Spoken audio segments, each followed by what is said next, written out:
I am Matt Jones, and I have to tell you, I've been to a lot of UK football games over the years, been to a lot of road football games over the years. Not sure there's been better than this one tonight. I'm here on the Grove, or actually in a building outside the Grove.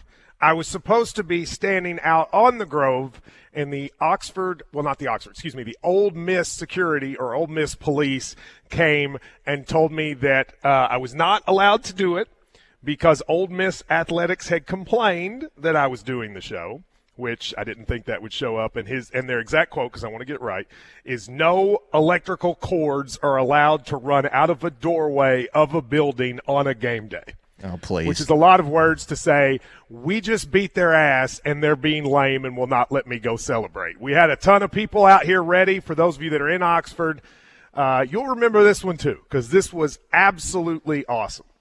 In the stadium, there weren't a lot of Kentucky fans there, I'll be honest. When I was here 2 years ago, we probably had 30% of the crowd. That wasn't the case today, but I will say for the people that were there, that was one of the coolest atmospheres that I could remember. I said before the game that it wasn't loud in there. I was correct. The only time it ever got loud was when they jacked their music up to about 1,000 during the things, but the fans were almost never loud. But who was loud were the Kentucky fans when the game was over after an absolutely, to me, stunning win. I hope you've seen the videos of the locker room after the game. People going absolutely crazy in the locker room. Mark Stoops did a crowd surfing. This was an awesome win. And if you think about all the different times during the game when it could have gone poorly, and yet they found a way to win, it's pretty amazing. You know, they come in right at the beginning. We think we get a fumble. No fumble. Then they come down and score on 4 plays, 7-0. And the four of us here at the game, I thought, man, we might get 40 put on us. Instead, their game plan, which was methodical and which worked to perfection. Control the ball.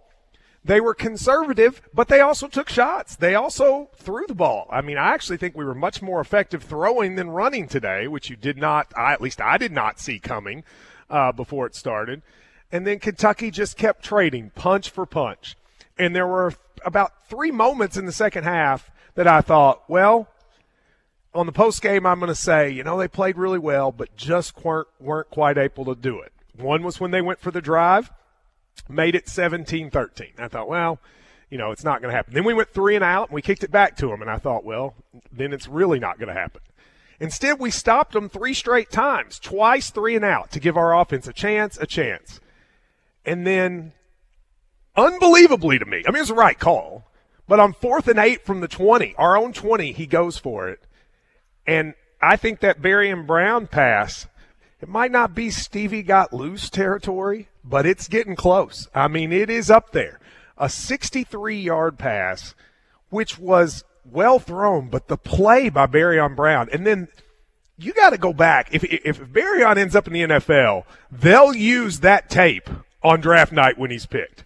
He runs 10 yards, stops, and then turns and goes in another direction. Stops, backs up, and turns around. You never see a receiver do that on the sideline.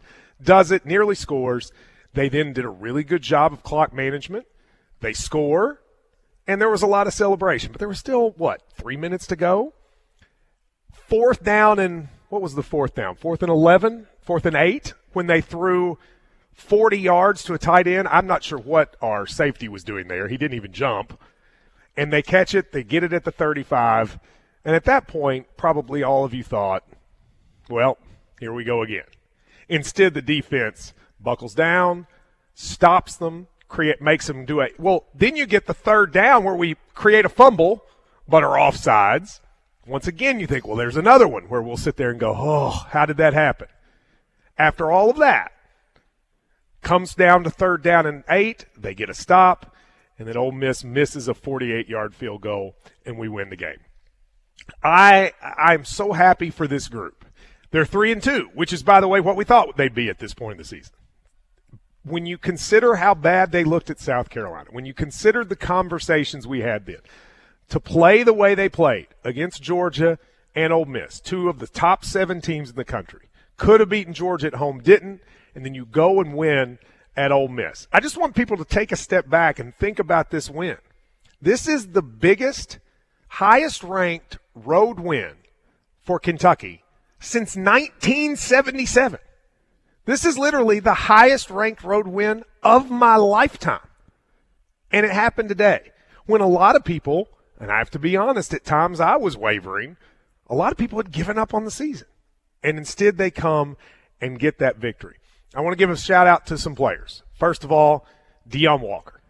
Deion Walker was a hoss. Double teamed the entire game, still made a ton of plays, was able to, for most of the game, completely clog up the middle. He had one drive where I think he got really tired, and they were able to run up the middle. He missed a tackle at one point. But besides that, absolute hoss.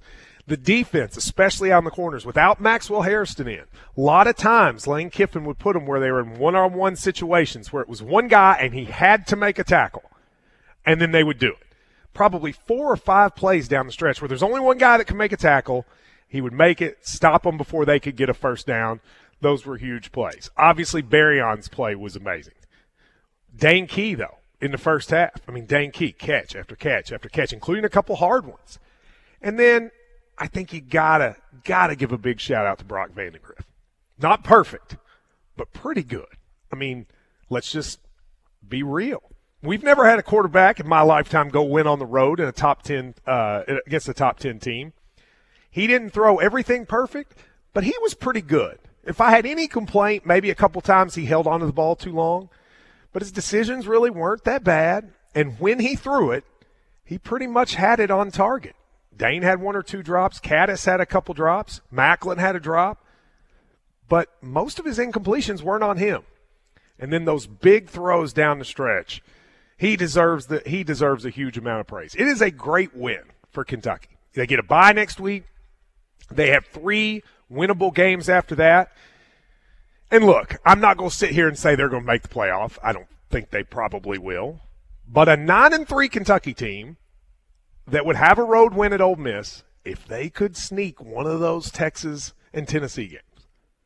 I'm not saying, I'm just saying, if you could sneak one of them, I'm not saying, I'm just saying. First, though, you get a week off, and you got to play Vandy, and we know that's been a problem a couple times. But it will be an awesome week off. The fan base is still going to be completely rejuvenated, and I hope Lexington, I saw pictures and videos, I hope Lexington is having as much fun as the Kentucky fans are here. I've said this many times on my show. There is no, outside of maybe a Final Four or when there's a last-second shot in the NCAA tournament, a la the Aaron Harrison ones, I'm not sure there's a better feeling as a sports fan than a football team winning a big game on the road. I haven't been to many when they've won. I was at Stoops' first big road win at South Carolina, and that one was really special. But this is the best one I've ever been a part of. Probably 1 or 2 of those Louisville ones that they've stolen were pretty good, but this one's pretty much up there. And I will finish with this. The Ole Miss media, fans, all of them were very hard on me all week about my comments about the stadium. I will give them a compliment. These are really nice people. Did we have one person be mean to us while we were here? Not really. Seriously, I don't think I've ever been to a road game where every single person was nice, except the woman who complained from Ole Miss Athletics. But besides her, pretty much every single person was nice. But what I said was not wrong. That stadium was not loud, and I'll tell you when it got really quiet. Right then, when we were able to score and miss that kick. I've never heard a stadium more silent except for small chants of Go Big Blue all outside the building.